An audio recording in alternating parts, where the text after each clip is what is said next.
Mary's scream was the last sound that echoed through the dark streets that night. But before the scream, there was laughter, lights, and December joy. It was the kind of night when the city never sleeps, when street hawkers shout louder, when bars overflow with music, and every face glows with that end-of-the-year energy. December, the month of celebration, hustle, and miracles. But also, sometimes, the month of regret. Mary was one of those dreamers the city loved and punished at the same time.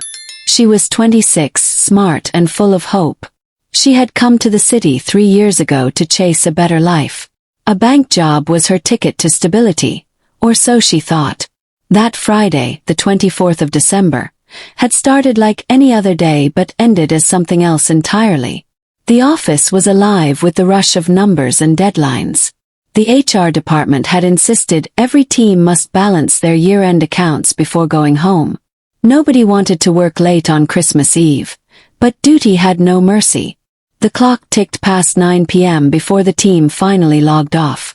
Outside, laughter and fireworks echoed from distant corners of the city. A few of her colleagues suggested sleeping at the office, but Mary shook her head. "I can't," she said, smiling faintly. "It's Christmas Eve. I just want to be home." Her friend Dee Dee frowned. "It's already late, Mary. The roads aren't safe at this hour." "I'll be fine," Mary replied. "I'll just get a ride." And that was how it began. She stepped into the street, her heels clicking softly against the wet pavement. The December breeze carried the smell of roasted corn and exhaust fumes. Christmas lights hung from trees, flickering like tiny stars. She pulled her coat tighter and walked toward the main road. But as she reached the junction, she noticed something. The road was unusually quiet. No taxis honking, no buses shouting destinations. Just silence and the hum of a distant generator. She waited. 10 minutes. 20. Nearly an hour. No car stop. Her excitement slowly faded into anxiety. The street lights flickered. The sky darkened deeper. She thought of going back to the office, but the road behind her looked just as lonely. Then she remembered her Bolt app. Relief washed over her. She pulled out her phone, the glow lighting up her tired face, and ordered a ride. The app said, "Driver on the way." "Perfect," she whispered. 20 long minutes later, a small gray car pulled up beside her. The driver, a man who looked to be in his late 30s, rolled down the window with a warm smile. "Good evening, madam. You ordered a ride." Mary nodded, relieved. "Yes, please. Thank you for coming this late." "No problem," he said cheerfully. "Christmas rush, ABI?" She laughed. "You can say that again." The man's smile widened as she entered the car. The seats smelled faintly of air freshener. A gospel song played softly from the radio. For the first few minutes, the ride felt normal, comforting even. "You work in the bank?" the driver asked, glancing at her ID card that hung around her neck. "Yes, just closed for the year," Mary replied. "Ah, bankers," he said, shaking his head. "You people don't rest." Mary smiled. "Rest is for January." They both laughed. The conversation flowed easily, and for a moment, Mary forgot the quiet road outside. The driver even complimented her perfume. "That scent is nice. What do you call it?" "Velvet Rose," she answered, smiling.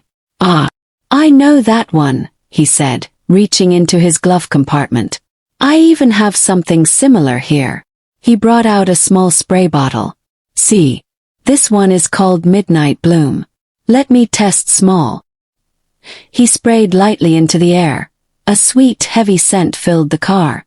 First Mary chuckled. "You and perfume men." But then her smile faded. Her head felt suddenly light. Her eyelids heavy. She blinked, trying to focus. What's that smell?" she murmured. The driver's smile lingered. Too calm, too steady. Before she could say another word, her vision blurred. The world tilted sideways. The gospel music slowed, like a song fading underwater. And then darkness. When Mary opened her eyes, she was no longer in the car. The sound of dripping water echoed somewhere close. Her body ached. She tried to move but realized her hands were tied. The air was thick, damp and cold. The scent of dust, oil and fear filled her lungs. A weak light flickered in the distance, revealing shadows of what looked like an abandoned room. Her bag lay torn on the floor. Her phone screen was cracked, lifeless. She tried to scream, but her throat was dry. Footsteps approached. Slow, steady, deliberate. And then a voice, the same calm voice from the car. "You woke up faster than the others," he said softly. Mary's heart stopped. She looked up, eyes wide with terror. The driver stood before her, that same polite smile now feeling like a mask for something unspeakable. "What do you want from me?" she whispered. He didn't answer. He just hummed the same gospel tune he had played earlier in the car. That was when Mary realized she wasn't the first person to end up here. Beside the wall, she could see shapes, old purses, shoes, and a scattering of phones, each one cracked and lifeless. Her eyes filled with tears. "Please," she whispered. "Please let me go." But the man simply turned and walked away, humming as the dim light flickered. And in that moment, the city outside was still alive. People laughing, fireworks cracking, completely unaware that somewhere nearby, a young woman's hope was slipping quietly into the night.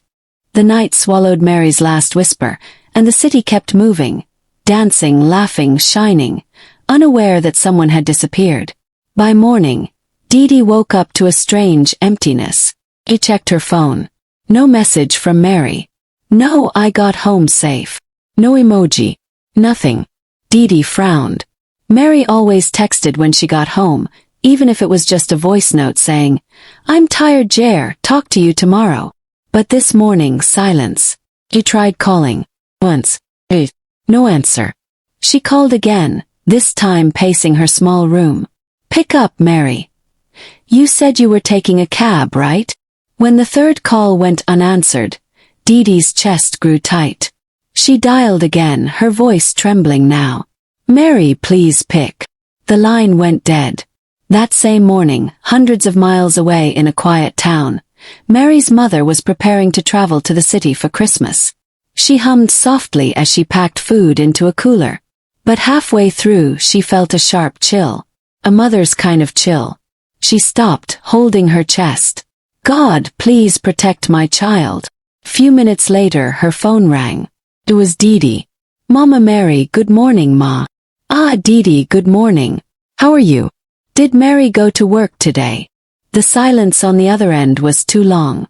"Ma, she didn't come home last night." "What do you mean she didn't come home?" "She left the office around past 9. She said she was taking a cab. But since then, nobody's heard from her." The spoon fell from her mother's hand. "Jesus Christ." Her voice trembled. "Have you checked the police? The hospitals?" "I'm going now," Dee said. "I just wanted to call you first." By afternoon, posters were already being printed. Dee and two of Mary's co-workers went to the nearby police station. The officer at the desk barely looked up from his newspaper. "When did she go missing?" he asked lazily. "Last night, sir. She took a ride around 9:30 p.m. She hasn't come back." He sighed, tapping his pen. "She's an adult. Maybe she went somewhere." Dee slammed her hand on the desk. "Mary is not like that. Please help us." Another officer leaned forward. "Did she book a ride? Like Bolt or something?" "Yes," Dee said quickly. "I saw her open the app." "Okay, bring the phone details. We'll check." That night, the investigation began. Slowly, painfully slow.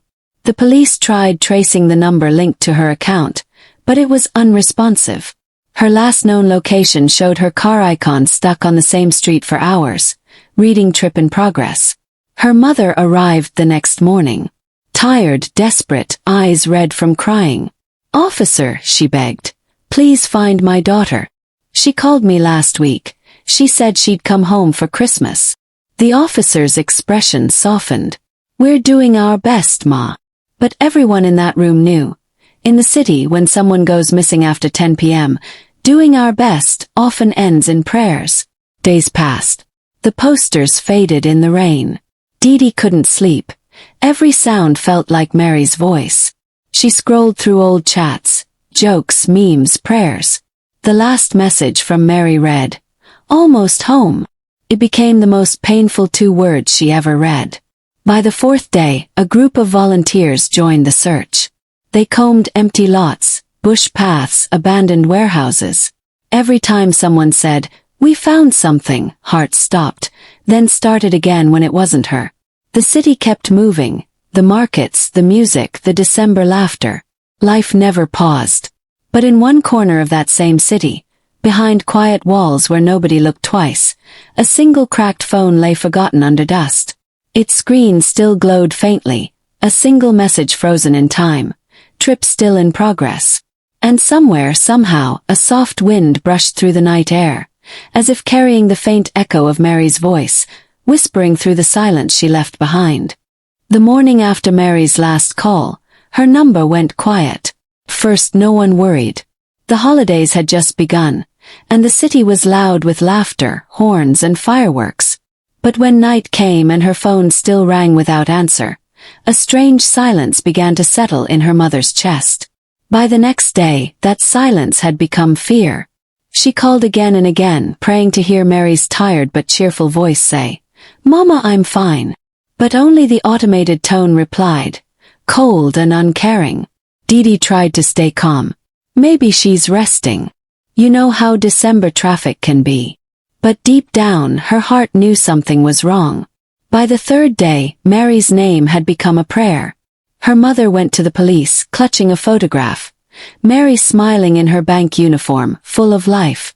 "My daughter took a ride home that night," she said softly. "And she never came back." The officers nodded slowly, promised to investigate, and asked her to check the hospitals. She did. And when that failed, she checked the morgue. That was when her tears truly began. Dee printed flyers, walked under the burning sun, asked strangers, searched roads, and questioned drivers. At taxi parks, she heard the same words again and again. Maybe one chance. Each time she heard it, her stomach twisted. People whispered. Someone said they saw a handbag in a gutter. Another claimed a girl matching Mary's description was seen in a dark car that never stopped. But rumors never brought answers. Weeks turned to months. The new year came, but for Mary's family, the calendar still read December. At night, the house stayed quiet. Her mother began to leave the light on, just in case Mary returned and couldn't find the door. She still cooked for 3, placing 1 extra plate on the table. When Dee asked why, her mother only said, "A mother never forgets the sound of her child's footsteps." Sometimes, Dee thought she heard those footsteps too. Faint just beyond the window. She would rush outside, but there would be only the wind. Then one evening a police officer visited. He said they had leads. A phone found near an old warehouse. When they checked, it was Mary's. But no one inside knew how it got there. That night, as rain began to fall, Dee sat awake beside her mother, watching the shadows move across the wall. "Mama," she whispered, "do you think she's still out there?" Her mother didn't answer immediately. She looked out the window into the dark street. "I don't know," she said at last, her voice breaking. "But I feel her. Somewhere she's still calling." Dee shivered. Because in the distance, carried faintly by the wind, she thought she heard it too. A soft, trembling voice calling for help. But by the time she ran outside, the street was empty. And in that cold silence, something shifted. As if far away, in a place no one had found, Mary's story was still unfolding, waiting to be told. The night Mary disappeared, the city roared on, horns, laughter, fireworks. But somewhere on its quiet edge, a single light burned in a place the city forgot. Mary woke to the sound of dripping water. Her head pounded, her throat was dry. She blinked through the dim light. A small room, rough cement walls, the smell of damp and dust. Her wrists were free now, but weak. She could barely move.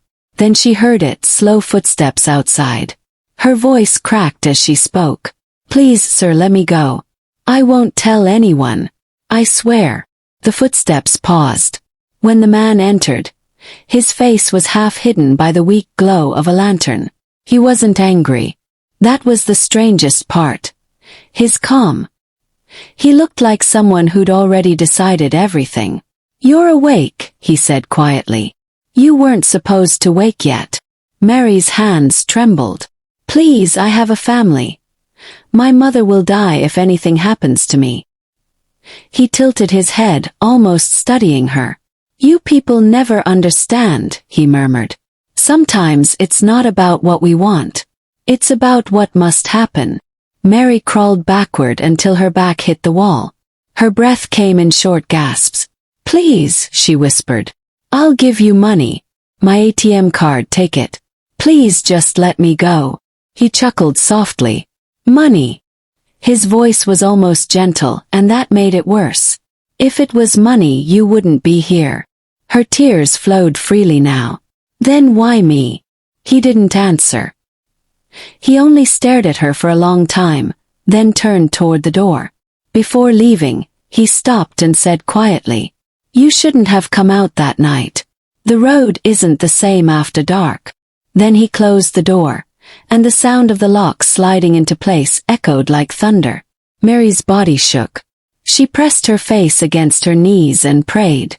For hours she whispered everything she knew, every verse, every promise her mother ever told her. But the walls didn't answer. Outside, the generator hummed again. Somewhere, a rooster cried though it wasn't yet dawn. Time melted into darkness. At one point, Mary thought she heard voices.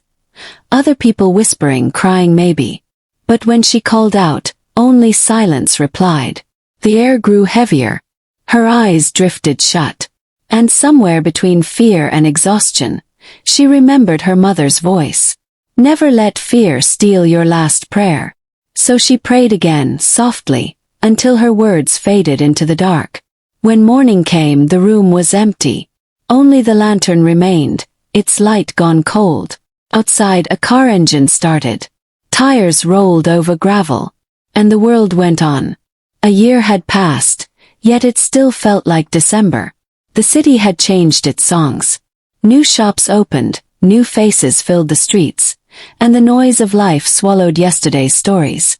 But in one small house on the edge of town, time refused to move.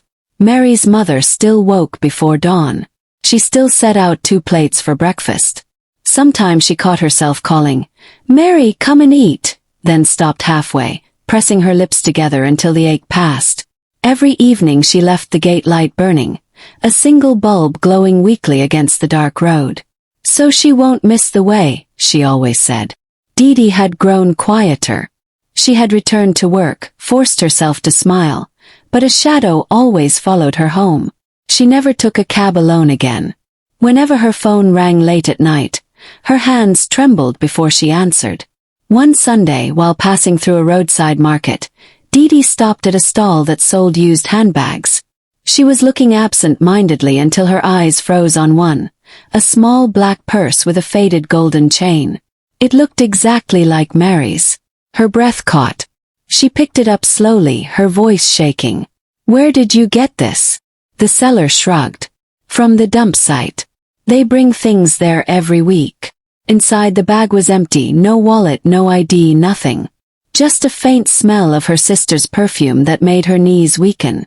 She walked home under the hot sun, clutching the bag to her chest. That night she placed it on the dining table beside her mother. For a long time neither of them spoke. Then her mother whispered, "Do you think she knows we still wait for her?" Dee looked at the light flickering outside and said softly, "She knows, Mama. She must know." Rain began to fall, tapping gently on the roof. In that sound they both heard it. The echo of Mary's laughter, the rhythm of her footsteps, the hum of her favorite song. For a heartbeat, it felt like she was home again. But when the thunder rolled, the moment vanished. Only the light by the gate remained, glowing in the rain.